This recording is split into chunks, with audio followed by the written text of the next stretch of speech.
Good morning, student. Hope all of you are good and safe at home. आज हम जो topic करने जा रहे हैं वो रिटेल बिजनेस का ही सेकंड पार्ट है, टाइप ऑफ रिटेल बिजनेसेस या टाइप ऑफ रिटेलर्स, फुटकर व्यापारियों के प्रकार। कल हमने ये चार्ट किया था जिसमें हमने बताया था कि फुटकर व्यापारी मेनली दो टाइप के होते हैं। फर्स्ट, भ्रमणकारी फुटकर व्यापारी, इग्नोरेंट रिटेलर्स, और सेकंड है स्थायी दुकानें, फिक्स शॉप्स। स्थायी दुकानों को फर्दर हम दो पार्ट्स में डिवाइड करेंगे, लघु स्तरीय फुटकर व्यापार, दीर्घ स्तरीय फुटकर व्यापार, स्मॉल स्केल रिटेलर्स और लार्ज स्केल रिटेलर्स। पहले हम पढ़ते हैं इग्नोरेंट रिटेलर्स, भ्रमणकारी फुटकर व्यापारी। नाम से ही क्लियर है, भ्रमणकारी, जो घूमते फिरते रहते हैं। ठीक है, तो इग्नोरेंट रिटेलर में क्या क्या क्वालिटीज मिलती हैं? Number 1, also known as mobile traders. Mobile मतलब घूमते फिरते रहने वाला, भ्रमणकारी। ये व्यापारी घूमते फिरते रहते हैं। Do not have fixed outlets, इनकी कहीं भी फिक्स शॉप नहीं होती, ये एक स्थान पर टिककर व्यापार नहीं करते। दूसरा, move from place to place, एक जगह से दूसरी जगह पर मूव करते रहते हैं। थर्ड है ऑफर्स डेली यूज आइटम्स, इनके पास प्राय हमें डेली यूज की जो हमारी रोजमर्रा की जरूरत की वस्तुएं होती हैं वो हमें मिलती हैं। देन है कैश सेलर, ये व्यापारी ज़्यादातर नगद में ही माल बेचते हैं। इसके बाद आता है लो कैपिटल इन्वेस्टमेंट, ये जो माल बेचते हैं उसको परचेज करने में, उस दुकान को लगाने में इनको बहुत कम पूंजी की आवश्यकता पड़ती है। ये लगभग वो बातें हैं जो रिटेल बिजनेस में भी हम कल पढ़ चुके थे, और ऑलमोस्ट सभी छोटे भ्रमणकारी फुटकर व्यापारी जितने भी होते हैं उन सब पे ये सारी कैरेक्टरिस्टिक फिट करती है। टाइप ऑफ इग्नोरेंट रिटेलर्स कौन कौन से होते हैं? इनमें कौन कौन आता है? Number 1, hawkers and peddlers. Hawkers and peddlers, देखिए फेरी वाले व्यापारी, आपने फेरी वाले व्यापारी सुना होगा। फेरी लगाते हैं, एक जगह से दूसरी जगह पे घूमते रहते हैं, साइकिल पे, स्कूटर पे, या फिर ये लोग रेहड़ी पे अपना माल बेचते हैं। ठीक है, तो वो होते हैं फेरी वाले व्यापारी। देखिए होकर्स और पैडलर में डिफरेंस है। होकर्स तो वो हैं जो रेहड़ी पर, बाईसाइकिल पर, स्कूटर पर अपने गुड्स को सेल करते हैं, जैसे कपड़े के या सब्जी के ठेले लगाते हैं, तो ये जो ठेले पे लगाते हैं वो हैं। और पैडलर कौन होते हैं? जो सिर पे, अपने सिर पे या कंधे पे माल लेके घूमते हैं। जैसे आप कई बार देखते हो सिर पे सामान रखा हुआ होता है और एक बांस की टोकरी सी स्टैंड सा ले रखा होता है, वो लगाते हैं, अपना थाल नीचे रखते हैं और भुजिया वगैरह बेच रहे होते हैं। ठीक है ना, कोई भी खाने पीने की चीज़ चलते फिरते वो बेच रहे होते हैं, तो वो कौन होते हैं? पैडलर। जैसे कंधे पर वो पापड़ का एक बास्केट रख के एक पापड़ बेचने वाले आते हैं हमारे यहाँ, तो वो लोग होते हैं पैडलर। ठीक, तो ये दोनों ही फेरी वाले व्यापारी हैं। ये फुटकर व्यापारी हैं, छोटे फुटकर व्यापारी हैं, घूम घूम कर अपना सामान बेच रहे हैं, कोई फिक्स शॉप नहीं है इनके पास, डेली यूज के आइटम्स ही बेचते हैं और कैश में बेचते हैं, और बहुत कम इन्वेस्टमेंट में इनका ये बिजनेस शुरू हो जाता है। सेम ऐसे ही है चलते फिरते व्यापारी, चीप चेक्स। चीप चेक्स और फेरी वालों में थोड़ा सा फर्क है।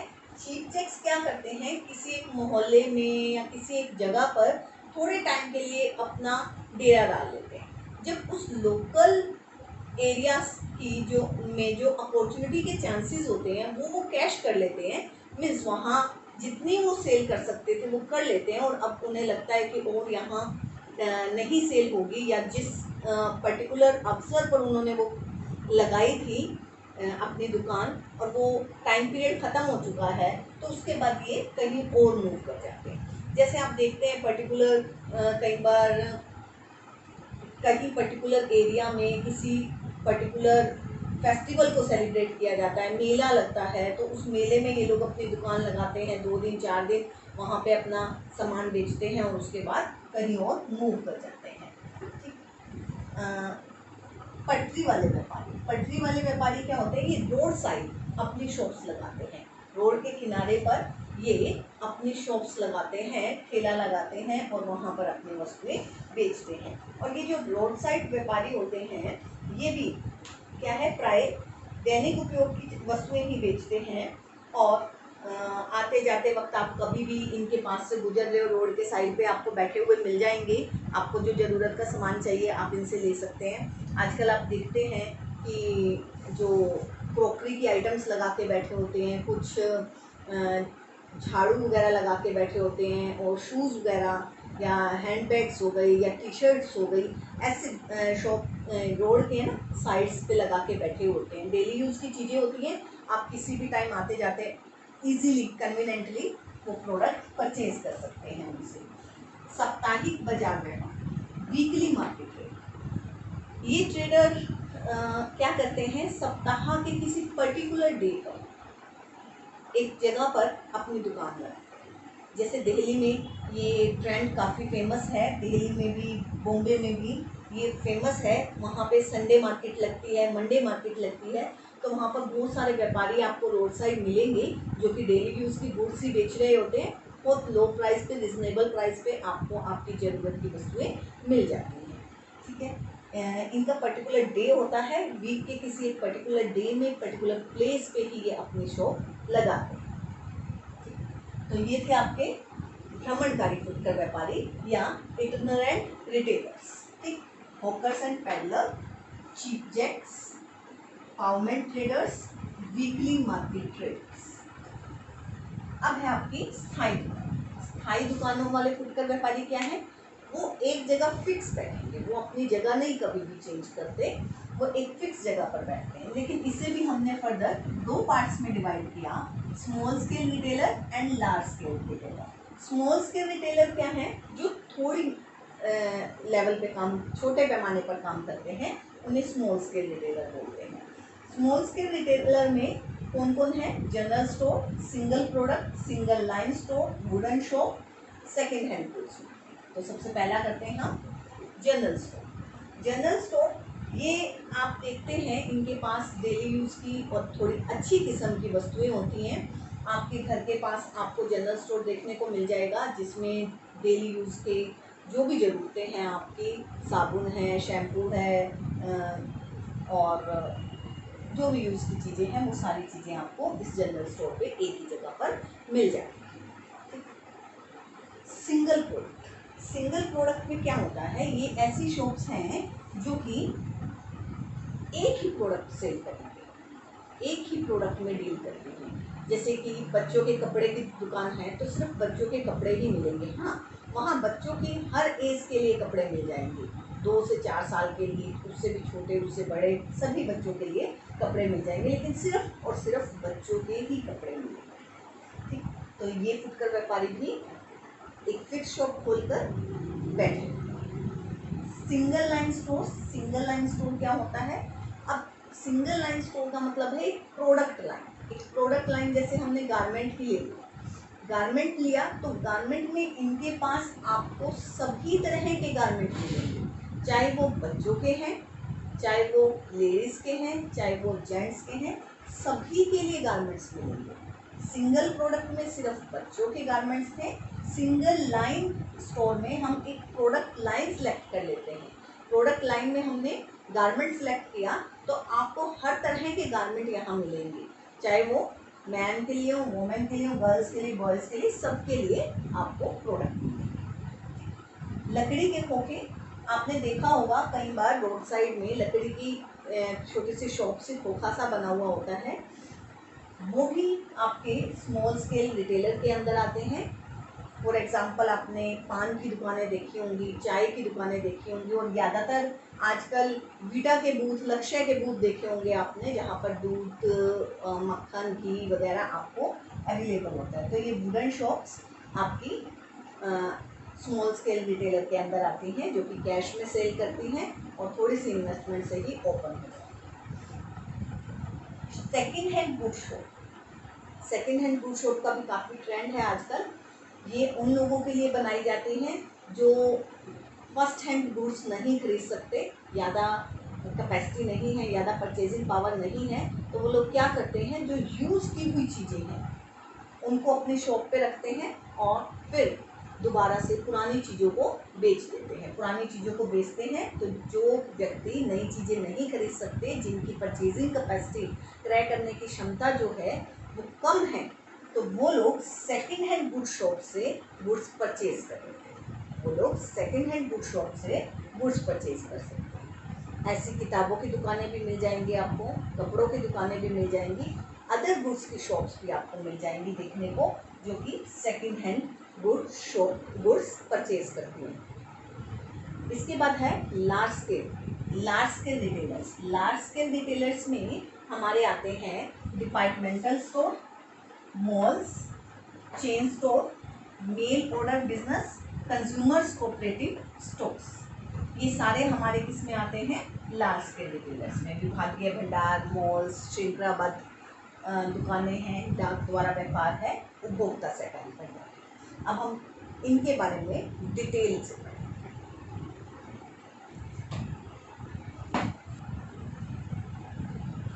हाँ जी, लार्ज स्केल रिटेल शॉप्स में हमारी आती हैं सबसे पहले डिपार्टमेंटल स्टोर। डिपार्टमेंटल स्टोर विभागीय भंडार।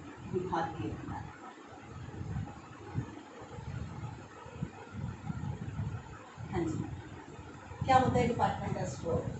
Under this system a single shop can be divided into many departments. Single shop can be divided into many departments located at central place of the city. किसी भी शहर में एक shop को जब different विभागों में बांट दिया जाता है, अलग अलग विभागों में बांट दिया जाता है, तो वो कहलाता है हमारा विभागीय भंडार। एक सिंगल रूफ के एक ही छत के नीचे बहुत सारे विभाग बना दिए जाते हैं, और ज़्यादातर ये विभागीय भंडार किसी भी शहर के केंद्रीय स्थान पर बनाया जाता है। किसी भी स्थान के केंद्रीय स्थान पर बनाया जाता है। Each department sell some particular things. हर एक डिपार्टमेंट में, हर एक विभाग पर एक पर्टिकुलर चीज ही बेची जाती है। जैसे एक ही छत के नीचे एक कपड़े की शॉप हो जाए, एक बुक्स की शॉप हो जाए, एक क्रॉकरी की शॉप हो जाए, एक आपकी शूज़ की हो जाए, एक मोबाइल की हो जाए, तो वो क्या होगा? Departmental store. कस्टमर्स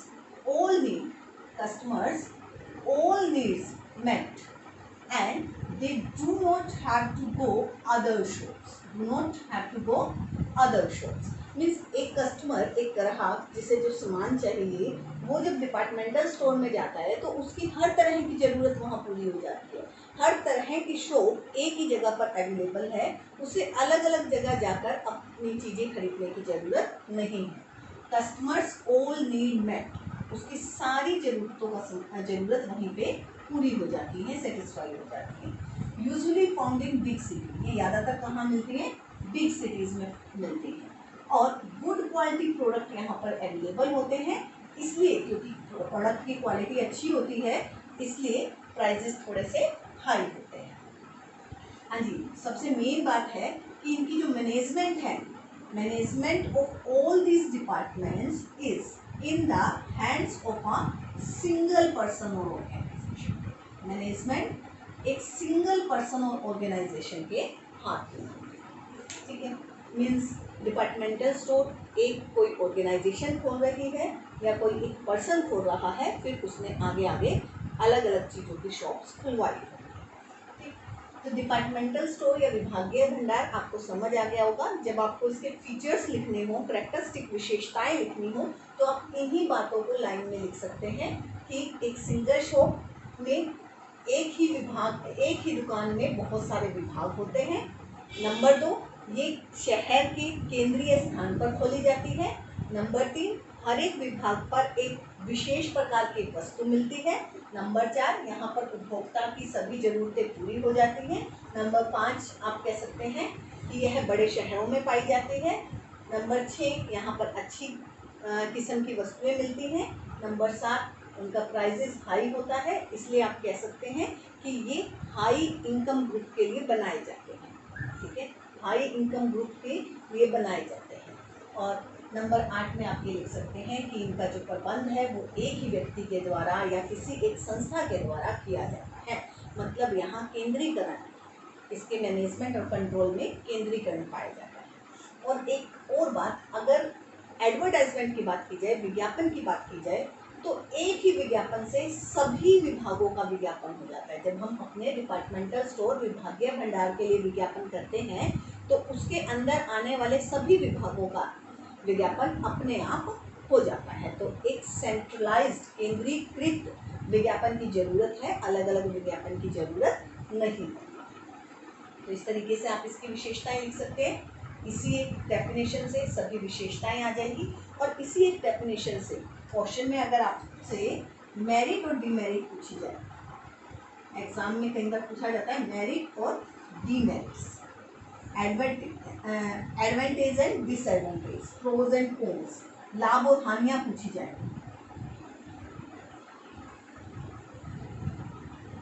तो भी आप इसी से लिख सकते हैं। ठीक है, कौन कौन से लिख सकते हैं? देखिए, इसकी हेल्प से सबसे पहली मेरिट क्या है, ये आपको सेंट्रल लोकेशन पे मिलेगा। सेंट्रल लोकेशन, सारी चीजें एक ही जगह पर आपको मिल रही हैं, तो इजी शॉपिंग हो गया इसका फायदा। एक फायदा हो गया इजी शॉपिंग। नेक्स्ट आप कह सकते हैं कि विभागीय भंडार जो होते हैं वो बहुत अधिक मात्रा में माल को खरीदते हैं, तो इन्हें इकोनॉमीज ऑफ लार्ज स्केल मिल जाता है, बड़े पैमाने के लाभ मिल जाते हैं। Economies of large scale,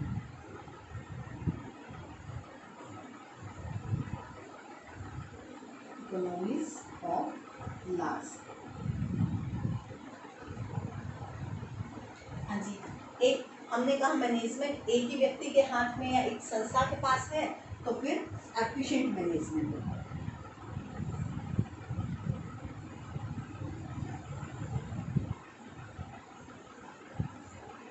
effective and efficient management, effective and efficient management.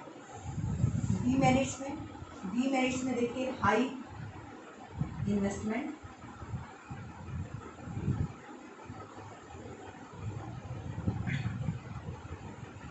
Customer की सभी जरूरतों को पूरा करना है तो कितने सारे विभाग खोलने पड़ेंगे, फिर उनमें कितना सारा आपको गुड्स परचेज करना पड़ेगा।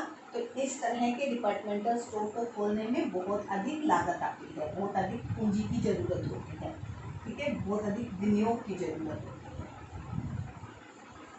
High operational cost, high operational cost.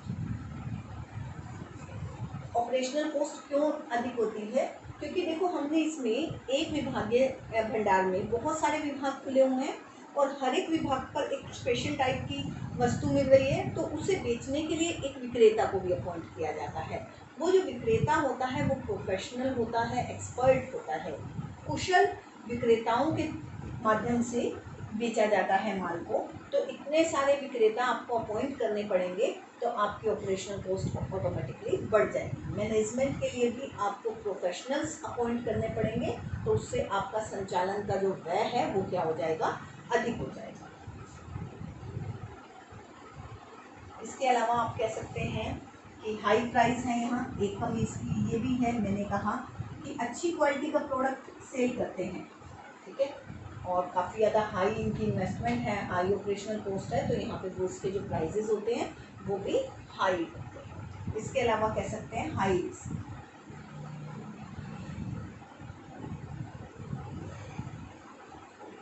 अगर इस तरह के डिपार्टमेंटल स्टोर नहीं चलते हैं, डिमांड नहीं आती है, कस्टमर उतने ज़्यादा नहीं आते हैं, प्रॉपर लोकेशन पर उसे ओपन ना किया जाए तो काफ़ी ज़्यादा नुकसान बियर करना पड़ता है। ठीक है, तो डिपार्टमेंटल स्टोर के इसी पैराग्राफ से आप इसकी विशेषताएं भी लिख सकते हैं, इसकी मेरिट्स और डिमेरिट्स। डिपार्टमेंटल स्टोर सबसे पहले कब आए? This concept originated in France, सबसे पहले फ्रांस में आया ये concept. When Bon Marché was established in 1850, 1852 में बना था सबसे पहले। ठीक है, इसके बाद है departmental store in India. India में कौन कौन से डिपार्टमेंटल स्टोर हैं? आपने देखा और सुना होगा, जैसे कि रिलायंस ट्रेंड्स, ये रेडीमेड गारमेंट्स में डील करते हैं। हर तरह के गारमेंट आपको यहाँ मिल जाएंगे। Lifestyle, Walmart, Reliance fresh. Reliance fresh में आपको डेली यूज की गुड्स में। तो ये हो गया आपका डिपार्टमेंटल स्टोर। इसमें हमने इसका मीनिंग भी कर लिया, इसकी विशेषताएं भी कर ली, मेरिट डिमेरिट, कब बना ये सबसे पहला कब बना और इंडिया में कौन कौन से डिपार्टमेंटल स्टोर हैं। नेक्स्ट है आपका चेन स्टोर या मल्टीपल स्टोर। चेन स्टोर या multiple store श्रृंखलाबद्ध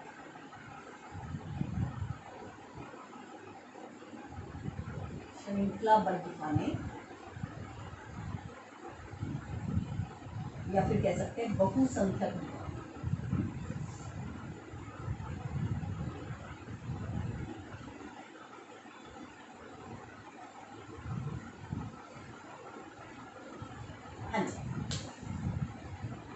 Under this system, several shops selling same kind of goods located at a different place. इस सिस्टम में क्या रहता है? Several shops, बहुत सारी शॉप्स होती हैं, selling same product, same product बेच रही हैं सारी ही दुकानें, located at different places of a city, एक ही शहर में अलग अलग जगहों पर ये हो सकती हैं, and owned by a single organization, और किसी एक ऑर्गेनाइजेशन के द्वारा इसकी ओनरशिप बनती है। स्वामित्व किसका होता है? किसी एक ही संस्था का होता है। बहुत सारी शॉप्स खोली जाती हैं, एक ही प्रोडक्ट को वो बेचती हैं, एक ही तरह की गुड्स और सर्विसेज प्रोवाइड करती हैं, अलग अलग स्थानों पर खोली जाती हैं, और ये क्या है? एक सिंगल ऑर्गेनाइजेशन के द्वारा एक सिंगल ऑर्गेनाइजेशन का इस पर स्वामित्व होता है। इन्हें मल्टीपल स्टोर भी कहते हैं। Things are manufactured at one place in large scale. जो वस्तुएं बनाई जाती हैं वो एक ही जगह पर बनाई जाती हैं और बहुत अधिक मात्रा में बनाई जाती हैं। And manufacturer opens his own retail shop. Own retail shop, manufacturer जो है वो अपनी खुद की रिटेल शॉप ओपन करता है। In order to eliminate middleman, वो क्या करता है? मध्यस्थों को खत्म कर देता है। मीन्स अपना माल वो खुद अल्टीमेट कंज्यूमर को सेल करता है। इसका बेनिफिट क्या होता है? जब मिडलमैन खत्म हो गया, सप्लाई चेन के सारे मिडलमैन खत्म हो गए, तो आप जो कस्टमर को बहुत कम प्राइस पे गुड्स प्रोवाइड कर सकते हैं। अगर सप्लाई चेन में 2 या 3 मिडलमैन आ जाते हैं तो उससे क्या होता है? हर लेवल पर प्राइस इंक्रीज हो जाता है, क्योंकि होलसेल मैन्युफैक्चरर क्या करेगा? पहले होलसेलर को सेल करेगा। लास्ट वीडियो में हमने पढ़ा था, वो होलसेलर को सेल करेगा तो ऑब्वियस है कुछ ना कुछ प्रॉफिट करेगा। सपोज कर ले 10% ही प्रॉफिट अर्न करता है। फिर होलसेलर रिटेलर को करेगा तो वो भी अपना 10% प्रॉफिट ऐड कर देगा। रिटेलर फिर कस्टमर को करेगा तो वो भी अपना प्रॉफिट ऐड कर देगा। तो इससे 2-3 बार प्रॉफिट मार्जिन ऐड होने के कारण कॉस्ट क्या हो जाती है? हाई हो जाती है। तो चेन स्टोर्स में मैन्युफैक्चरर क्या करते हैं? मिडलमैन को एलिमिनेट कर देते हैं, ख़त्म कर देते हैं, बीच के मध्यस्थों को समाप्त कर देते हैं, जिससे कि वो प्रोडक्ट को कम प्राइस पर कंज्यूमर को अवेलेबल करा सकते हैं। Pattern of working, marketing, selling practice remain the same of all store. किसी भी स्टोर पे चले जाओ, हर स्टोर पे आपको जो इनकी स्ट्रेटजीज है, इनका काम करने का ढंग है, इनकी शॉप की डेकोरेशन है, प्राइसिंग पॉलिसी है, सब कुछ आपको सेम मिलेगा। यूनिफॉर्मिटी इन प्राइस, यहाँ मैंने बता भी दिया, प्राइस में भी समरूपता होती है, एकरूपता होती है। मीन्स किसी भी शॉप पे जाओ सेम प्राइस मिलेगा। Even decoration of all shops, सभी शॉप्स की डेकोरेशन भी आपको बिल्कुल सेम मिलेगी, जिससे कि कस्टमर को है ना बेनिफिट होता है। उसे यूँ नहीं लगता कि वहाँ ज़्यादा मिलेगा वहाँ कम मिलेगा, वो ठगा हुआ सा महसूस नहीं करता है। ठीक है, तो जिस भी जगह पर जाके वो परचेज करना चाहे परचेज कर सकता है, हर जगह उसे सेम सर्विस मिलेगी। तो देखिए, चेन स्टोर के मीनिंग से ही आप फिर से इसकी विशेषताएं निकाल सकते हैं। जैसे कि नंबर 1, बहुत सारी दुकानें, बहुसंख्यक दुकानें जो कि समान प्रकार की वस्तुओं को बेचती है, का विक्रय करती है, एक ही शहर के अलग अलग स्थानों पर खोला जाता है। नंबर 2, बहुसंख्यक दुकानों की जो स्वामित्व है वो किसी एक ही संस्था के पास होती है। नंबर 3, इन्हें बहुसंख्यक दुकानें या श्रृंखलाबद्ध दुकानें भी कहा जाता है। नंबर 4, ये लार्ज स्केल पर प्रोडक्शन करती हैं और प्रोडक्शन जो है एक ही जगह पर की जाती है। नंबर 5, निर्माता खुद अपनी फुटकर व्यापार या फुटकर दुकानें या श्रृंखलाबद्ध दुकानें खोलता है। नंबर 6 में आप कह सकते हैं कि मध्यस्थों का समापन कर दिया जाता है। नंबर 7 में यहाँ पर विपणन और विक्रय की जो प्रैक्टिसेस हैं और काम करने की जो प्रणाली है वो हर एक स्टोर पर सेम मिलेगी। नंबर 7 में आप कह सकते हैं कि प्राइस में समरूपता होगी, मूल्य एक जैसा होगा, समान होगा सभी स्टोर पर, और सभी दुकानों की सजावट भी समान है। तो इस प्रकार 7-8 आपकी विशेषताएं आ जाएंगी। इसके बाद अगर आपसे पेपर में क्वेश्चन पूछा जाए कि श्रृंखलाबद्ध दुकानों की लाभ और हानियां बताएं, तो वो भी आप यहीं से निकाल सकते हैं। मेरिट्स और डिमेरिट्स भी आप यहीं से निकाल सकते हैं।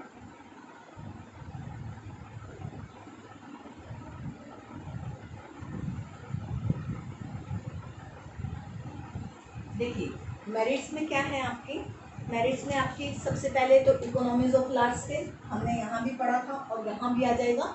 यहाँ तो इसलिए मिलता है क्योंकि ये बल्क में माल खरीदती हैं। डिपार्टमेंटल स्टोर में इकोनॉमीज ऑफ लार्ज स्केल क्यों मिला, क्योंकि ये बहुत ज़्यादा मात्रा में माल खरीद रही हैं।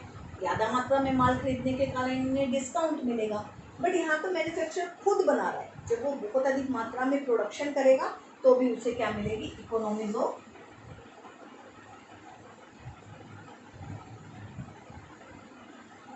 Large scale, economies of large scale production, उसका बेनिफिट उसे मिलेगा। इसके अलावा आप कह सकते हैं economy of advertisement.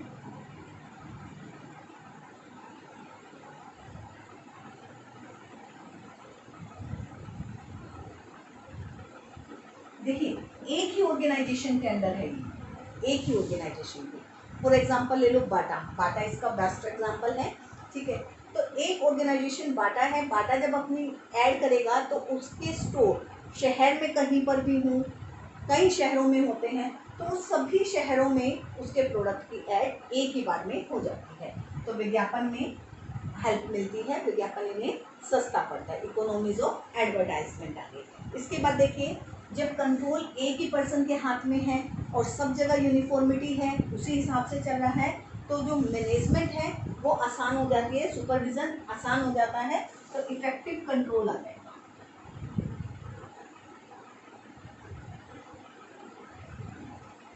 Effective supervision and control बहुत आराम से किया जा सकता है। इसके बाद है कि लो प्राइस, मैंने आपको बताया क्योंकि बीच के सारे मिडलमैन खत्म हो गए हैं, तो प्राइस क्या होता है, लो, कस्टमर्स को लो प्राइस पे प्रोडक्ट अवेलेबल हो जाते हैं। देन आप डीमेरिट्स निकाल सकते हैं, डीमेरिट्स में फिर से लगभग वही आ जाएंगी, हाई इन्वेस्टमेंट है, इतनी सारी जगह पर अलग अलग स्थानों पर वो अपनी दुकानें खोलेगा तो इन्वेस्टमेंट बहुत ज़्यादा लगेगी, हाई कॉस्ट है, ऑपरेशनल कॉस्ट। इसके अलावा हाई प्राइस तो हम नहीं कह सकते, high investment, high operational cost ही सब। देखिए ये कंसेप्ट कहाँ से आया, this concept originated in London, ये कंसेप्ट लंदन में आया when Henry Walton Smith and his wife establish a book shop. उन्होंने एक बुक शॉप खोली थी, वहाँ पर बुक, मैगजीन, स्टेशनरी, न्यूज़पेपर वगैरह सब कुछ बेचा जाता था, पढ़ने के लिए मिलता था। इन 1792 ठीक। चेन स्टोर्स इंडिया में कौन कौन से हैं फेमस, बाटा है, लिबर्टी है, एक्शन है, asset. Third large scale retail shop का एग्जांपल है हमारा malls. Malls under this system are shopping complex where many type of products and services are available under one। एक ही छत के नीचे आपको बहुत सारी तरह के प्रोडक्ट, माल, वस्तुएं और बहुत सारी सेवाएं उपलब्ध हो जाएंगी। Interconnected shops are there, interconnected shops होती हैं यहाँ, क्यों? So that customer can easily move from one store to another. आप एक शॉप से दूसरी शॉप में इजीली जा सकें तो आपस में जुड़ी हुई होती हैं ये shops. All stores not belong to just one person. Very important point कि सभी शॉप्स एक ही पर्सन से बिलोंग नहीं होती, not belongs to just one person. अभी हमने इससे पहले किया था, डिपार्टमेंटल स्टोर किया था, उसमें भी हमने पढ़ा था कि सारी की सारी जो डिपार्टमेंट स्टोर के अंदर जितने भी डिपार्टमेंट्स आते हैं वो सभी owned by a single person और अ ऑर्गेनाइजेशन। चेन स्टोर में भी हमने यही क्वालिटी पढ़ी थी कि एक ही ऑर्गेनाइजेशन होती है, वो जगह जगह पर सिटी के डिफरेंट प्लेसेस में अपने स्टोर्स ओपन करती है। तो इसी तरीके से जो मॉल्स हैं, मॉल्स में जो स्टोर्स खोले जाते हैं वो किसी एक पर्सन की ओनरशिप में नहीं होते, उनके स्वामित्व अलग अलग लोगों का होता है, डिफरेंट ओनरशिप होती है। और डिफरेंट ओनरशिप होने का एक बेनिफिट हो जाता है इंक्रीज कंपटीशन, कंपटीशन इंक्रीज हो जाता है, प्रतियोगिता बढ़ जाती है। हाँ जी, पीछे हमने डिपार्टमेंटल स्टोर में पढ़ा था कि वहाँ क्या हो गया था, वहाँ पे कॉस्ट हाई थी क्योंकि अच्छी क्वालिटी के प्रोडक्ट्स थे। अब मॉल में भी प्रोडक्ट आपके सही होते हैं लेकिन कंज्यूमर के लिए कॉस्ट उतनी ज़्यादा नहीं बढ़ती, क्यों? क्योंकि वहाँ पे डिफरेंट ओनरशिप है और कॉम्पिटिशन है। ठीक है, तो मॉल्स में और डिपार्टमेंटल स्टोर में सबसे मेजर डिफरेंस यही हो गया कि यहाँ पे ओनरशिप अलग अलग है, वहाँ पे ओनरशिप एक ही पर्सन की होती है और यहाँ पे ओनरशिप हर एक शॉप के लिए एक डिफरेंट पर्सन की होती है। यहाँ कंपटीशन होता है, वहाँ कोई कंपटीशन नहीं होता। यहाँ पे प्रोडक्ट आपको रिजनेबल प्राइस पे मिल जाते हैं, वहाँ पे प्रोडक्ट के जो प्राइसेस होते हैं वो हाई होते हैं। तो डिपार्टमेंटल स्टोर और मॉल में कंफ्यूज होने की कोई जरूरत नहीं। तो कैरेक्टरिस्टिक आपके सामने आ गई। एक सिंगल शॉपिंग कॉम्प्लेक्स होता है। नंबर 2, बहुत सारे टाइप के प्रोडक्ट और सर्विसेज आपको लगभग मिल जाती हैं एक ही जगह पर, तो इजी शॉपिंग हो गई आपकी, आसानी से आप मार्केटिंग कर सकते हैं, कन्वीनियंट हो गई है, एक ही जगह पर सब प्रोडक्ट आपको मिल जाएंगे। उसके बाद आप इजीली एक जगह से दूसरी जगह मूव कर सकते हैं क्योंकि स्टोर्स जो हैं वो इंटरकनेक्टेड हैं। और सभी स्टोर क्या है, एक ओनरशिप के अंडर ना होने के कारण, डिफरेंट ओनरशिप होने के कारण यहाँ पे कॉम्पिटिशन होता है, तो प्राइसेस भी रिजनेबल। हाँ जी, मेरिट और डिमेरिट अगर आपसे पूछी जाए तो सबसे पहला, ये भी डिपार्टमेंटल स्टोर्स की तरह सेंट्रल लोकेशन पे बनाए जाते हैं, शहर की एक केंद्रीय स्थान पर बनाए जाते हैं जहाँ पर सभी कंज्यूमर्स के लिए आना जाना ईजी शॉपिंग है क्योंकि सभी चीज़ें हमें एक ही जगह पर अवेलेबल हो रही हैं। मल्टीपल सर्विसेज हैं, यहाँ पर बहुत सारी तरह की सर्विसेज आपको मिल जाती हैं, हर तरह के प्रोडक्ट सर्विसेज आपको मिल जाएंगी। इसके बाद है इजी सिलेक्शन, वाइड रेंज मिल जाती है आपको, तो आप इजीली अपनी चॉइस का, अपने हिसाब के, अपनी नीड के अकॉर्डिंग कोई भी प्रोडक्ट चूज कर सकते हैं। देन है डिमेरिट्स। डिमेरिट्स में क्या, वही फिर से हाई प्राइस। यहाँ हाई प्राइस का मतलब क्योंकि जो बहुत सारे मॉल्स होते हैं, बहुत सारे एक तरह की वैरायटी ब्रांड होता है और ऑपरेशन कॉस्ट भी इसकी बढ़ जाती है। सेंट्रल लोकेशन पे है तो ऑब्वियस है जो जगह है वो महंगी मिलेगी, जो दुकानों के किराए हैं वो महंगे होंगे, तो उसके कारण यहाँ प्रोडक्ट प्राइजेस थोड़े से हाई हो जाते हैं। हाई कॉस्ट, ऑपरेशनल कॉस्ट भी हाई होती है क्योंकि ये बहुत तरह की आपको एक्स्ट्रा सर्विसेज प्रोवाइड करते हैं, तो उन सर्विसेज के कारण आपकी कॉस्ट जो होती है हाई हो जाती है। जैसे कैमरे लगे हुए होते हैं और जो भी मॉडर्न टेक्निकल बेनिफिट होते हैं, सर्विसेज होती है, वो ऑलमोस्ट आपको यहाँ पे मिलेगी, तो इसके कारण इनकी कॉस्ट क्या हो जाती है, हाई हो जाती है। और हाई इन्वेस्टमेंट, यहाँ पे बहुत तरह की सर्विसेज हैं, बहुत सारे तरह के प्रोडक्ट हैं, तो यहाँ पे आपको क्वालिटी को और प्रोडक्ट को, ब्रांड्स को, वैराइटीज़ को मेंटेन करना है, तो आपकी high investment. This concept originated इन 1922। ये कंसेप्ट कब आया, 1922 में आया है, ज़्यादा पुराना नहीं है। कंट्री क्लब के नाम से एक प्लाजा खोला गया था जेसी निकोल के द्वारा। जेसी निकोल ने क्लब प्लाजा नाम से एक अपना मॉल खोला। इंडिया में फेमस मॉल है कुछ एक, अमीनेस मॉल गुड़गांव में है, ग्रेट इंडियन प्लेस नोएडा में है, एलेंटे मॉल है चंडीगढ़ में। तो ये मॉल जो फेमस मॉल है इंडिया। नेक्स्ट है mail order businesses. Mail order businesses या डाक द्वारा व्यापार। डाक द्वारा व्यापार की लार्ज स्केल के बिजनेस का ही एक एग्जांपल है। इस सिस्टम में, under this system, retail trade is conducted through post office, postal department के द्वारा, डाक विभाग के द्वारा यहाँ कंडक्ट किया जाता है।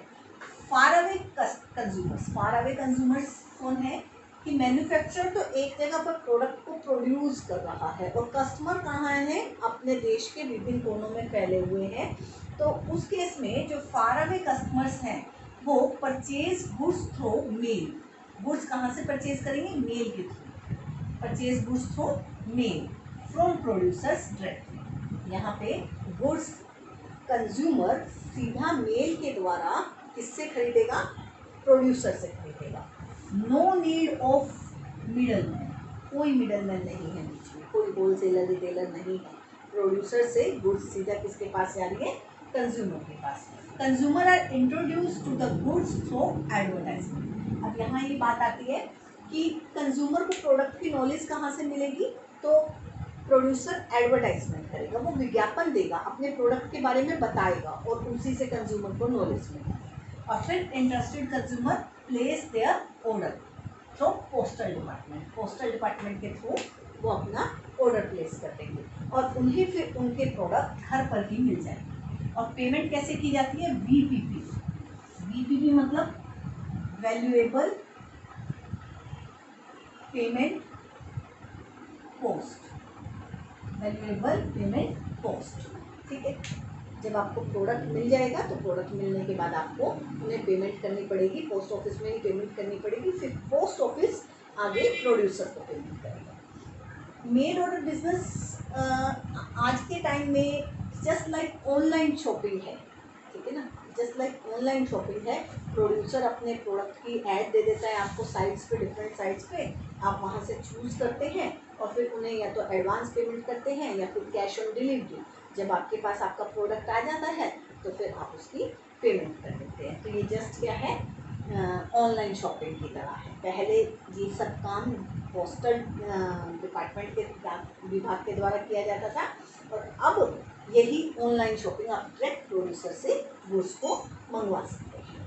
तो मुझे उम्मीद है प्रैक्टिस आप बना लेंगे।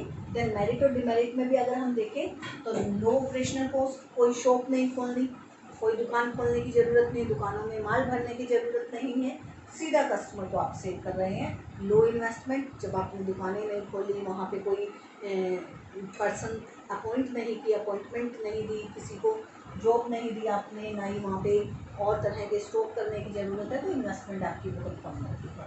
एलिमिनेशन ऑफ मिडल मैन, बीच के मध्यस्थ खत्म हो गए, उससे प्रोड्यूसर से सीधा कंज्यूमर को गुड्स जा रही है तो उसे रिजनेबल प्राइस पे गुड्स प्रोवाइड कर दी जाती हैं। इजी शॉपिंग, घर बैठे शॉपिंग हो जाती है, आपको कहीं जाने की ज़रूरत नहीं, अपने घर में बैठे बैठे आप शॉपिंग कर सकते हैं। इसके डीमेरिट्स क्या हैं, सबसे मेन है हाई एडवर्टाइजमेंट, क्योंकि कंज्यूमर को जब तक नॉलेज नहीं होगी प्रोडक्ट की वो डिमांड नहीं देगा। तो डिमांड क्रिएट करने के लिए हमें ज़्यादा से ज़्यादा एडवर्टाइजमेंट करनी है ताकि हर एक कस्टमर को हमारे प्रोडक्ट की नॉलेज हो और फिर वो अपनी नीड्स के अकॉर्डिंग क्या कर सके, डिमांड कर सके, ऑर्डर प्लेस कर सके। पॉसिबिलिटी ऑफ फ्रॉड, यहाँ पे फ्रॉड के चांसेस भी रहते हैं। कई बार जिस तरह का प्रोडक्ट हमने मांगा है, जिस कलर का, जिस डिज़ाइन का, जिस क्वालिटी का, वो नहीं आता। Lake of credit facility, credit facility available नहीं होती, ज़्यादातर आपको या तो COD करना पड़ता है या एडवांस पेमेंट करनी पड़ती है। डिले इन डिलीवरी, समटाइम क्या होता है, हमें कोई प्रोडक्ट एक पर्टिकुलर डेट पे चाहिए बट जो डिलीवरी है हमें उसके बाद मिलती है, तो वो प्रोडक्ट कई बार हमारे लिए यूजलेस हो जाता है जब हम उसकी डिलीवरी देरी से मिलती है। तो ये इसकी मेरिट्स और डिमेरिट्स हैं। This concept is originated in United State of America in 1872। ये कंसेप्ट सबसे पहले 1872 में यूनाइटेड स्टेट ऑफ अमेरिका में आया। तो इंडिया में इसका एग्जांपल पुराने टाइम में होता था, अब तो आप इसका एग्जांपल ऑनलाइन शॉपिंग कह सकते हैं, just like online shopping. Next है consumers cooperative stores, consumer cooperative store, उपभोक्ता सहकारी भंडार, ये बहुत ज़्यादा ट्रेंडी है आजकल। ये स्टोर्स एस्टेब्लिश किए गए हैं हमारे कस्टमर्स के द्वारा, ठीक है। ये स्टोर्स कस्टमर खुद एस्टेब्लिश करते हैं। कैसे एस्टेब्लिश करते हैं? कुछ कस्टमर्स अपना एक ग्रुप बना देते हैं, मेंबर बन जाते हैं, और वो कस्टमर्स मिडल्स मैन को एलिमिनेट करने के लिए, save themselves from middle man, अपने आप को मिडल मैन से बचाने के लिए बाय एलिमिनेट देम, उन्हें एलिमिनेट खत्म कर देते हैं। उन्हें ख़त्म करने का मतलब क्या है? वो सप्लाई चेन को छोटा कर रहे हैं, मीन्स वो प्रोड्यूसर से सीधा गुड्स परचेज कर रहे हैं, मतलब प्रोड्यूसर से गुड्स सीधा कंज्यूमर के पास आ रही है। तो this store establish by customers, सबसे यूनिक है, ये कस्टमर्स के द्वारा बनाया जा रहा है। ठीक, save themselves from middle man, वो अपने आप को मिडल मैन से सेव करते हैं, उन्हें एलिमिनेट कर देते हैं। Thus they get the benefit which goes to the middle man. जो मिडल मैन को प्रॉफिट का हिस्सा जाता था वो अब किसे मिलेगा? वो इनको कस्टमर को मिलेगा, bye purchasing goods directly from producer.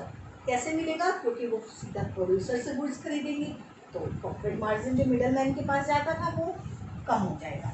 Large quantity in name of consumer cooperative society, large quantity में वो गुड्स खरीदेंगे किसके नाम पर? अपनी सोसाइटी के नाम पर। गुड्स किसके नाम पर खरीदेंगे? अपनी सोसाइटी के नाम पर। And then sold to member customers,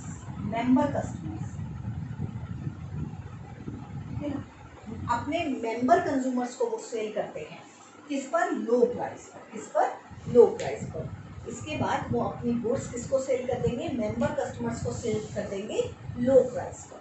benefit क्या रहेगा? कस्टमर्स को लो प्राइस पर गुड्स मिल गई, मिडलमैन को जाने वाला प्रॉफिट अब उनके पास नहीं जाएगा। कई बार ये कोऑपरेटिव सोसाइटी अदर कस्टमर्स को भी सेल कर सकते हैं। अब जब मैंने कहा कि ये अगर सिर्फ मेंबर कंज्यूमर्स को, कस्टमर्स को सेल कर रही हैं, तो इसका मेंबर बनने के लिए क्या करना पड़ेगा? इसका मेंबर बनने के लिए आपको सबसे पहले इसका वोटिंग राइट खरीदना पड़ेगा। ठीक है, इसकी मेंबरशिप खरीदनी पड़ेगी। मेंबरशिप कैसे खरीदते हैं? तो आपको कम से कम इसका 1 शेयर खरीदना पड़ेगा। 1 शेयर खरीदने के बाद आप क्या कर सकते हैं? इसके मेंबर बन सकते हैं और फिर आप इसकी गुड्स खरीद सकते हैं।